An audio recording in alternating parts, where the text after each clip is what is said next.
Во денешното видео ќе ви ги покажам најдобрите бесплатни програми кои му се потребни на секој јутубер. Програмите ќе бидат поделени во категории и во секоја категорија ќе имате програми и за компјутер и за на телефон, па така ќе може да одберете во зависност од вашата потреба. Така да без одолговлекување може да започнеме. Кога станува збор за скрин рекордери наменети за компјутер, тогаш дефинитивно најдобар е OBS. OBS ви овозможува да додавате повише аудио и видео инпути при снимање. Освен опцијата за да го снимате екранот, добивате опција за да стримате на сите познати платформи. Единствена замерка кај оваа програма е тоа што ви е потребно малку подобар компјутер, но доколку имате 4 ГБ RAM и Intel Core i5, тогаш нема да имате никакви проблеми. За тие што имате послаби компјутери, би ви ја препорачал ScreenRec. Оваа програма е поедноставно, но сепак си ја врши работата. Нема ватермарк, нема никакви ограничувања, лесна за користење, така да доколку компјутерот не ви ја прифаќа OBS, тогаш ScreenRec би ви била добра алтернатива. Сега, кога станува збор за на телефон, тогаш единствена програма што ви ја препорачал е Mobizen. Во споредба со останатите скрин рекордери, Mobizen се докажал како најстабилен. Снима во добар квалитет и ми се допаѓа тоа што може да го тргнете ватермаркот со вклучување на Clean Recording модот. Во категоријата видео едитор имаме една програма која во последниот период му прави доста проблеми на Adobe Premiere.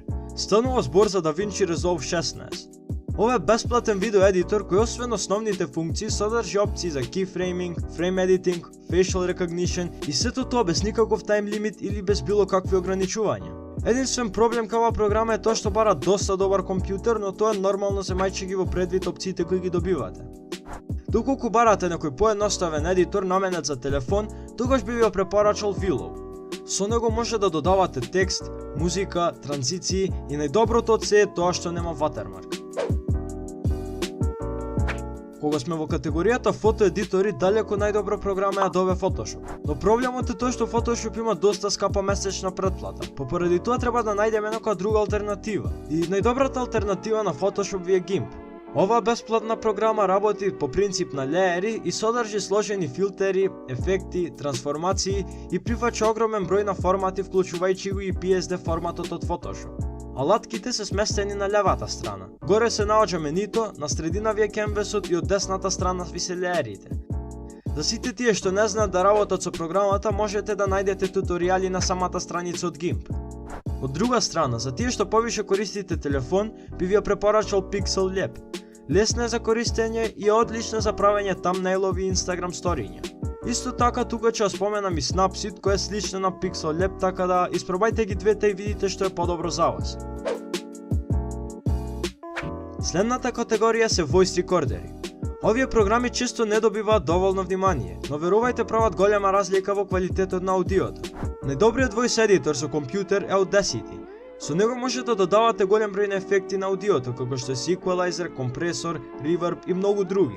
Исто така може да ги отстраните беспотребните звуци кои што се слушаат во позадина. Ова опција е особено корисна за тие што снимаат геймплей или коментари тип на видео. Сега за тие што се на телефон може да ви послужат две програми. Првата е RecForge 2 која е наменета за Android, а другата е Voice Recorder Pro наменета за Apple. Но сепак би ви ја препорачал да ја користите Audacity, затоа што би ја прифатил и на многу слаб компјутер, е многу подобра во споредба со програмите за на телефон. За тие што сакате посериозно да се занимавате со YouTube, многу е важно да ги пратите аналитиките на вашиот канал. Затоа ќе ви биде потребна програма која прецизно ќе ги мери овие аналитики и ќе ви даде пристап до нив во било кое време. И баш за тоа ќе ви послужи YouTube Studio. Доколку сте на компјутер, YouTube Studio може да го најдете ако кликнете на вашето лого и потоа ќе ви се појави трето по ред. А за тие што сте на телефон, имате посебна апликација на Google Play и App Store. Аналитиките се можеби најдосадниот дел за многумина, но верувајте секој кој ќе одвои време да ги научи, ќе види многу поголем раст на каналот. Во ред ги поминавме сите главни категории, а сега е време за неколку бонус програми и додатоци. Кога правите тамнейлови, често имате потреба да направите скриншот и заради таа цел би ви препорачал ShareX. Многу е подобро од вградената опција на Windows, а не зафаќа воопшто простор. TubeBuddy и vidIQ се додатоци на вашиот интернет пребарувач, кои ви овозможуваат да гледате податоци за објавените видеа. Тие ви покажуваат кои тагови би биле корисни, колку апскор има видеото, кои се најдобрите тагови кои треба вие да ги користите во вашите видеа и уште многу други опции кои би биле корисни за секој јутубер. Add-on Crop е додаток кој би ви овозможил на брз начин да снимите било кое видео од YouTube со голем квалитет. Лесен е за користење и нема да имате потреба да барате страници за конвертирање на видеата.